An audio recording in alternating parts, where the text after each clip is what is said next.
Le 6 mai 1527, les troupes à la solde de l'empereur Charles Quint se lancent à l'assaut de Rome sous les ordres de Charles III de Bourbon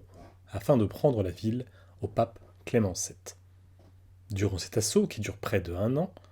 des bandes de mercenaires allemands, italiens et espagnols, engagés par l'empereur, se livrent à des méfaits terribles dans la ville romaine afin de pouvoir compléter leurs faibles revenus, mais aussi de se venger du pape, puisqu'une partie d'entre eux sont de confession luthérienne. Ces mercenaires détruisent les bâtiments, comme la basilique Saint-Pierre, mais tuent également près de 30 000 habitants sur les 55 000 habitants recensés avant le sac de Rome, parmi lesquels de nombreux civils. L'ampleur de cette catastrophe qu'est le sac de Rome explique qu'elle a été vécue et pensée au XVIe siècle comme un tournant dans la vie artistique italienne, une idée que nous examinerons dans cet épisode.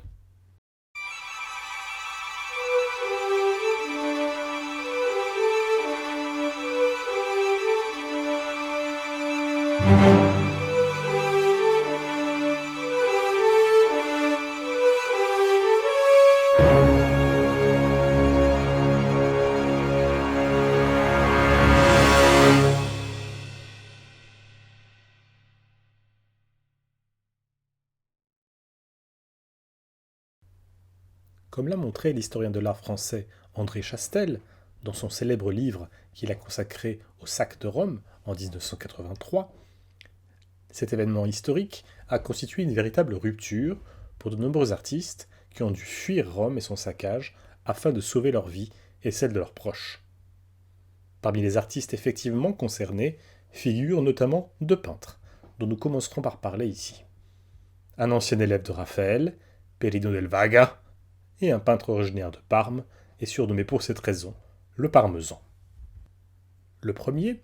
Piero di Giovanni Bonaccorsi, est appelé Perino del Vaga, ou Perin del Vaga, en référence au maître dont il fréquente d'abord l'atelier à Florence, qui est appelé Vaga. À Rome, Perino del Vaga devient l'élève de Raphaël.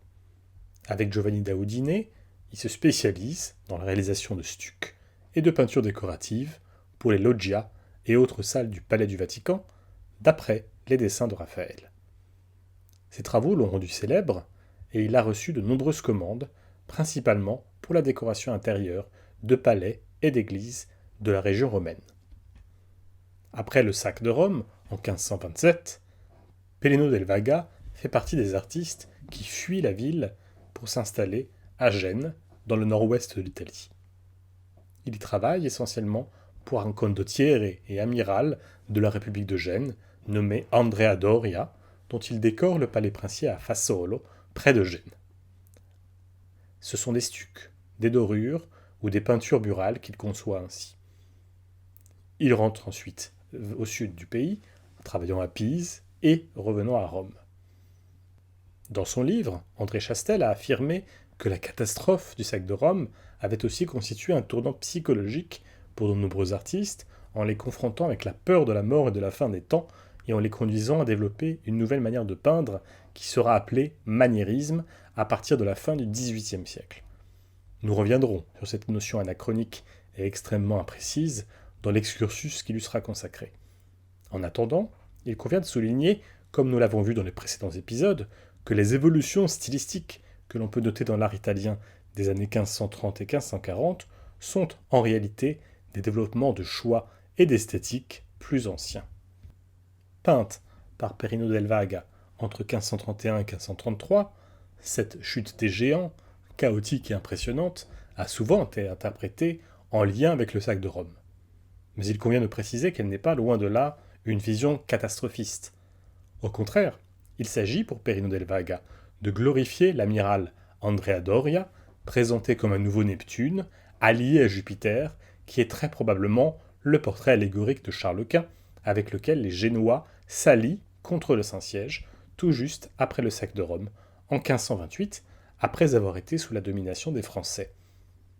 Le paradoxe veut donc qu'après avoir fui le sac de Rome et trouvé refuge à Gênes, Perino del Vaga se trouve ici conduit à faire l'éloge de la puissance de Charles Quint et de ses alliés contre le pape et ses amis, représentés ici probablement vaincus par les foudres de Jupiter.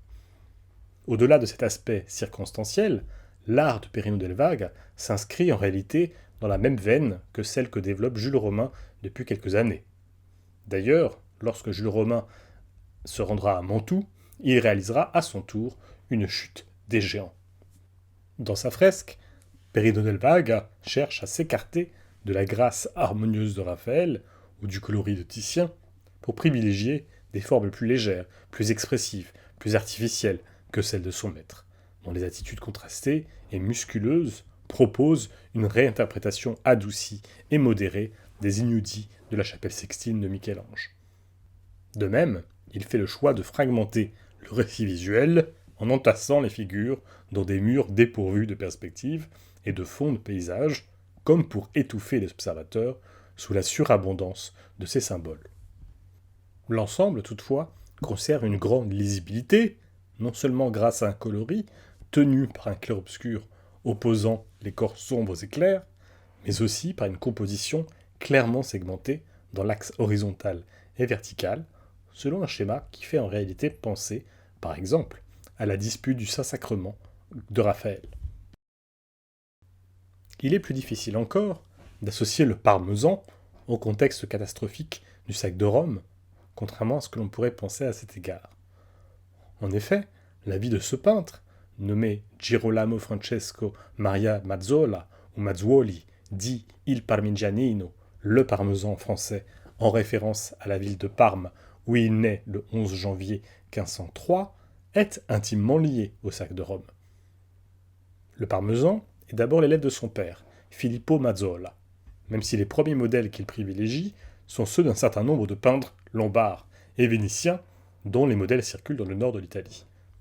Mais la guerre entre les armées de l'empereur Charles Quint et de François Ier, qui font rage dans le nord de l'Italie, conduit la famille du Parmesan à mettre le jeune peintre à l'abri, en fuyant temporairement à Parme avant d'y revenir en 1521. Peu après son arrivée dans la ville émilienne, le Parmesan assiste à la réalisation d'une des œuvres les plus importantes durant cette période à Parme. Je veux parler de la décoration de la coupole de la cathédrale de Parme entre 1523 et 1524. Son auteur, plus âgé que le Parmesan, est Antonio Allegri da Correggio, dit Il Correggio, ou en français le Corrège, en référence au village de Correggio, à une vingtaine de kilomètres à l'est de Parme, où ce peintre est né. Le Corrège se forme d'abord chez plusieurs peintres mineurs de Parme, Modène, Rome ou Mantoue, où il séjourne vers 1511 et où il s'intéresse particulièrement aux œuvres d'Andrea Mantegna et travaille aux côtés du peintre Lorenzo Costa pour le décor peint du studiolo d'Isabelle d'Este.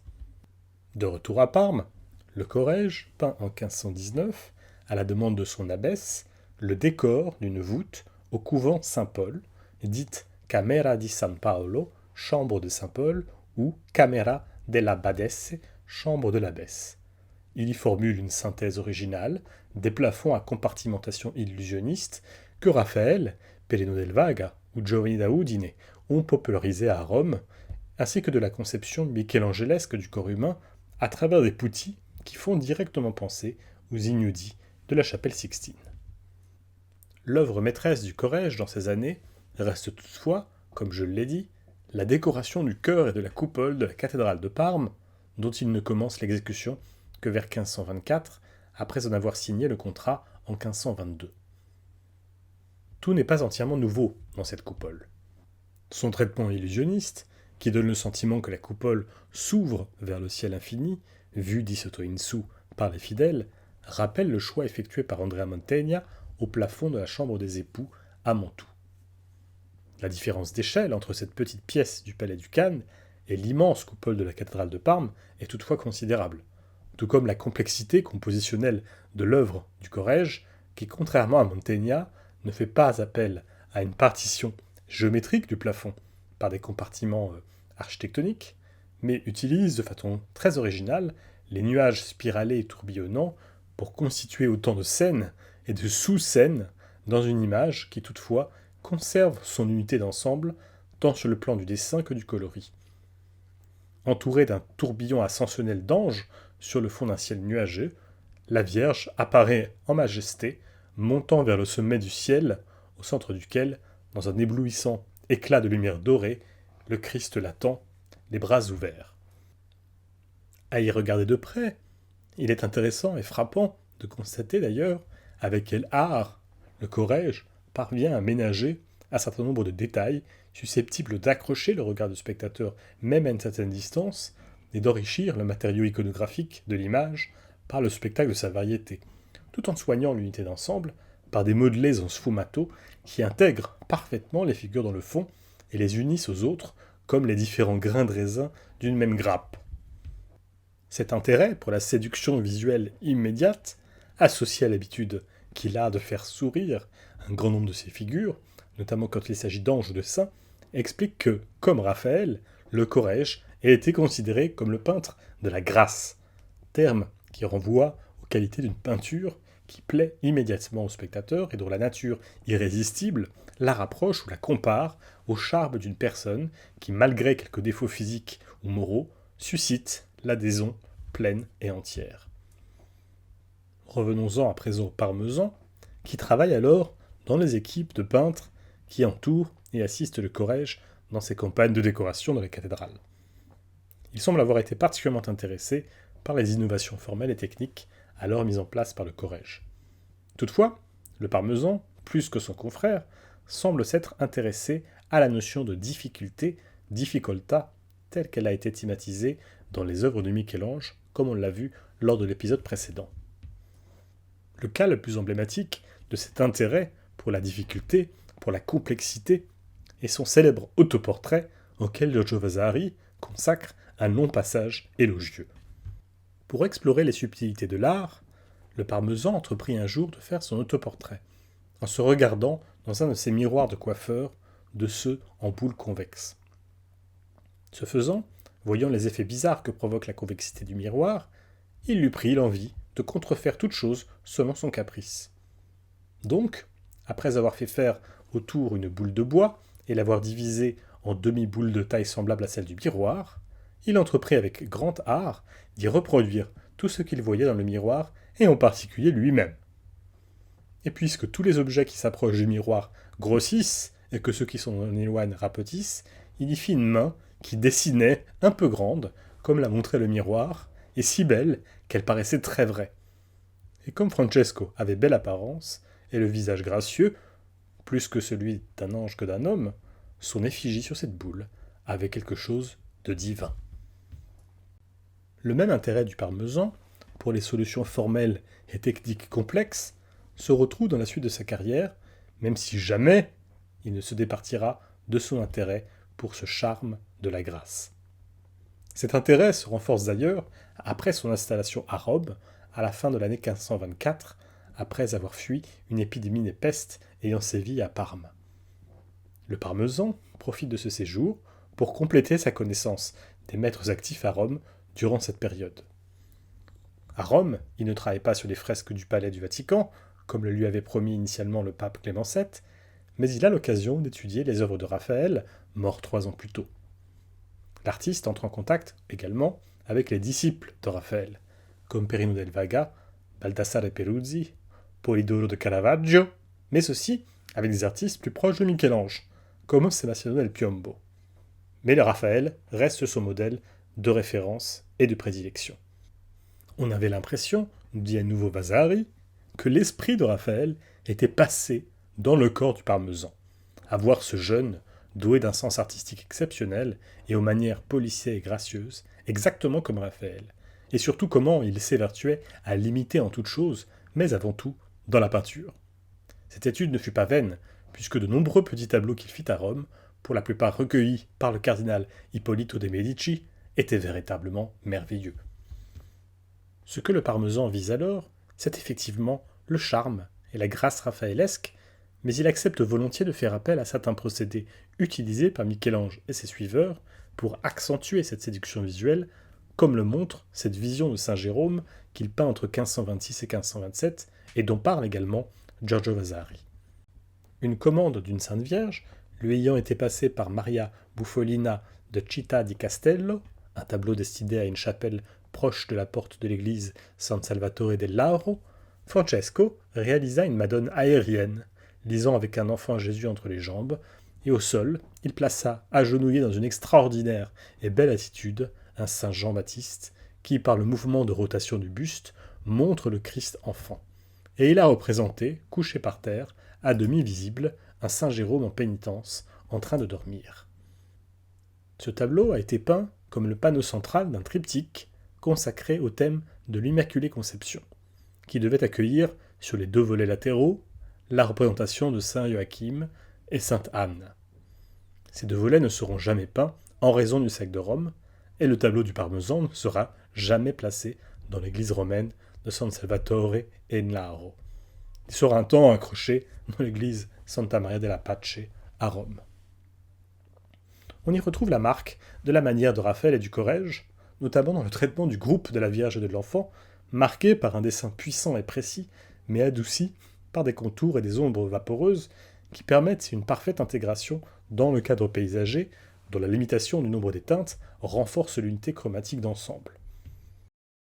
Mais pour renforcer l'expressivité du geste de saint Jean-Baptiste, qui sert ici de figure d'admoniteur, permettant au spectateur de repérer directement les deux figures principales et de leur adresser ses prières, le Parmesan lui donne une attitude plus contrastée qui rappelle celle des Ignudi de la chapelle Sixtine,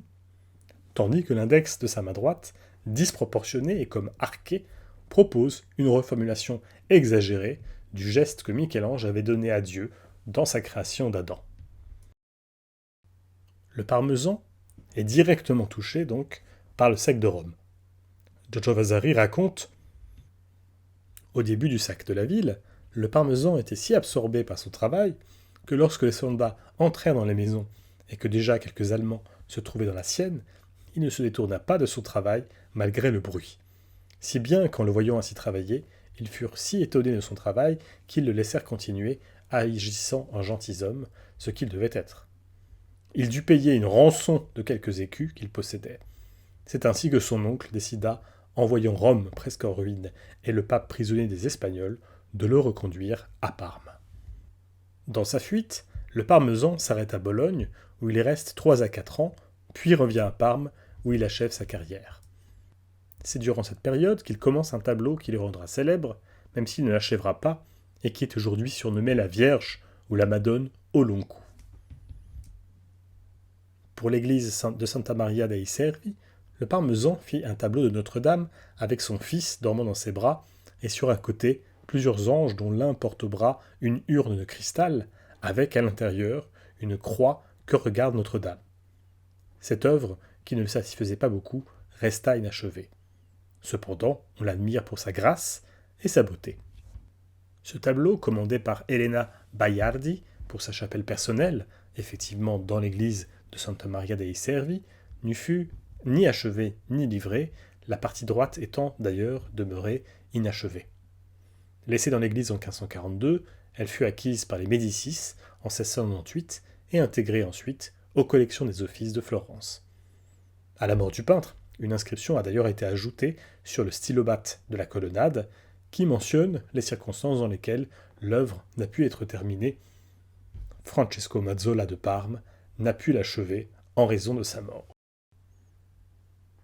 À la droite de la Vierge, le peintre a représenté 6 anges adorant le Christ. Le visage du petit ange, que l'on aperçoit dans la pénombre, sous le coude droit de la Vierge, est demeuré lui aussi inachevé. De façon complexe, la scène centrale met en scène l'émotion de la Vierge à la vue du Christ, dont la peau blanche, presque cadavérique, ainsi que la nudité et le sommeil préfigurent le Christ mort dans son tombeau. Comme semble le confirmer d'ailleurs le Parmesan en faisant ici allusion à la fameuse Pietà de Michel-Ange. Si le visage souriant de la Vierge traduit son amour et sa tendresse envers son enfant endormi, les longs doigts effilés qu'elle pose sur son cœur traduisent une émotion plus forte encore, qui correspond au pressentiment de la mort future du Christ, nécessaire au rachat du péché originel, mais qui, pour sa propre mère, est évidemment un drame personnel. À droite de ce couple central, au second plan, se déroule une scène plus énigmatique, avec une colonne de marbre et la frêle figure d'un saint Jérôme, dont la représentation a été demandée par le commanditaire, en raison de la connexion du saint avec l'adoration de la Vierge Marie. Peut-être s'agit-il dans cette partie d'insister sur l'importance de la Bible traduite et commentée par saint Jérôme dans la perpétuation du message christique et évangélique. Volontairement dissymétrique, avec d'un côté ces grands anges agglutinés et de l'autre la silhouette solitaire et longiligne de saint Jérôme, la composition imaginée par le Parmesan, même si elle n'est pas achevée, est un modèle en termes de dynamique et de mouvement. À travers le rendu des plis et des drapés nerveux de la Vierge, qui sillonnent son corps et l'animent de grandes lignes courbes et torsadées qui se rapprochent de ce que Michel-Ange avait thématisé autour de la notion de figure ou de ligne serpentine, figura ou linea serpentina. La théorie d'André Chastel, selon laquelle le sac de Rome aurait constitué un tournant pour tous les artistes italiens du début du XVIe siècle, n'est donc pas tout à fait juste,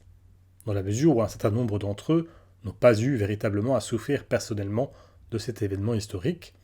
soit parce qu'ils ne vivaient pas dans la ville éternelle, comme c'est le cas du sculpteur florentin Baccio Bandinelli, soit parce qu'ils l'ont quitté avant 1527, comme c'est le cas du peintre Jules Romain.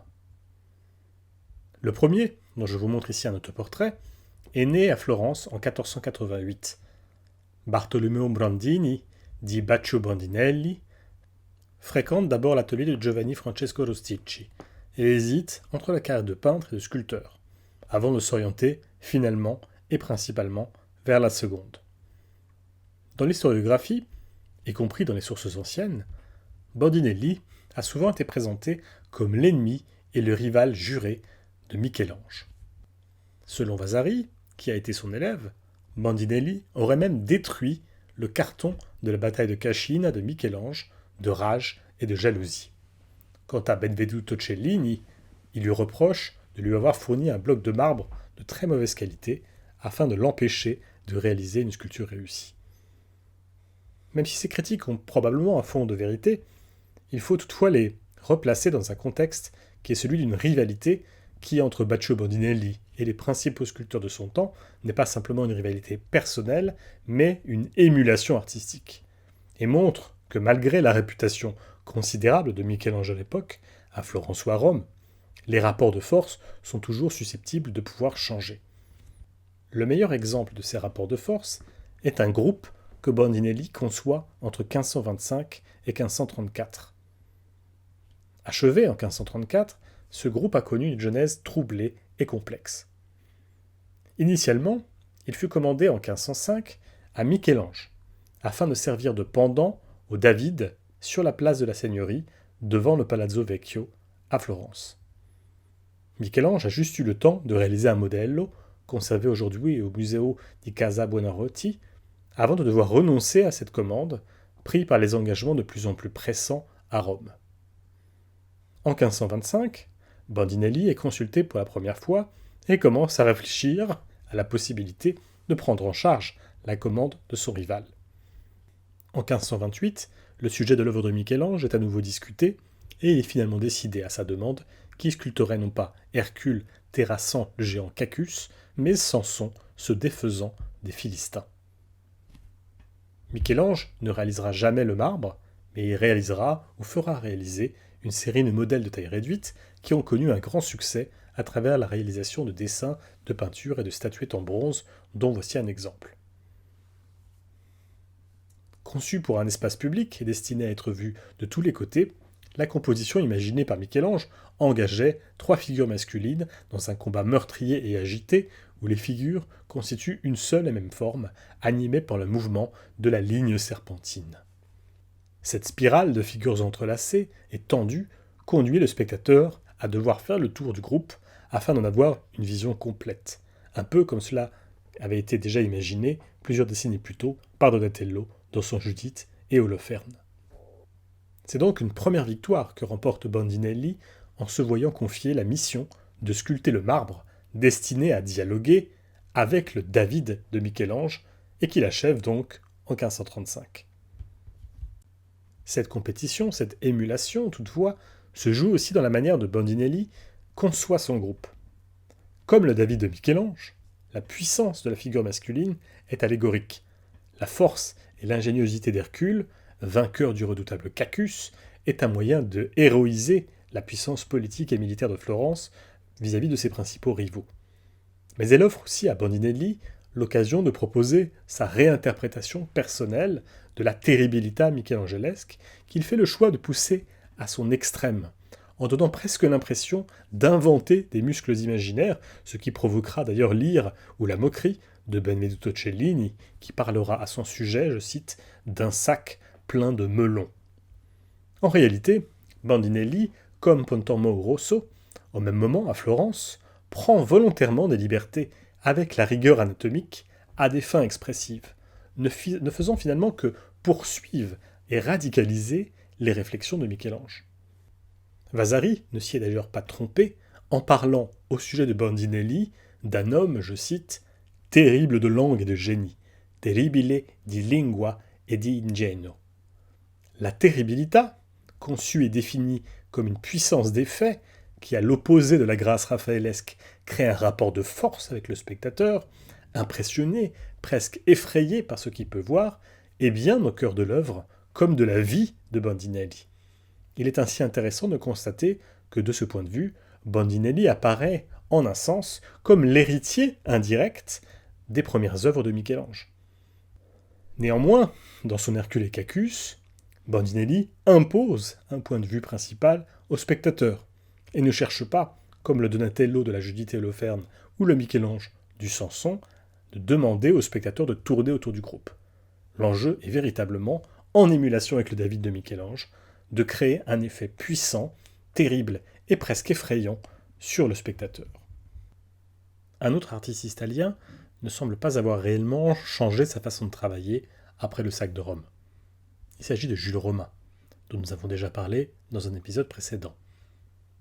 Quelques années avant le sac de Rome, de 1527,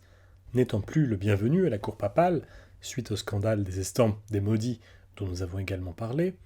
Jules Romain, recommandé par son ami Baldassare Castiglione, rejoint la ville de Mantoue, où il passera le restant de sa carrière et travaillera pour le marquis Frédéric II Gonzague, qui lui confie la charge de préfet des bâtiments, qui est la plus haute responsabilité locale dans le domaine artistique et architectural, et qu'il conservera jusqu'à sa mort. Il sera ensuite appelé par François Ier à venir travailler en France,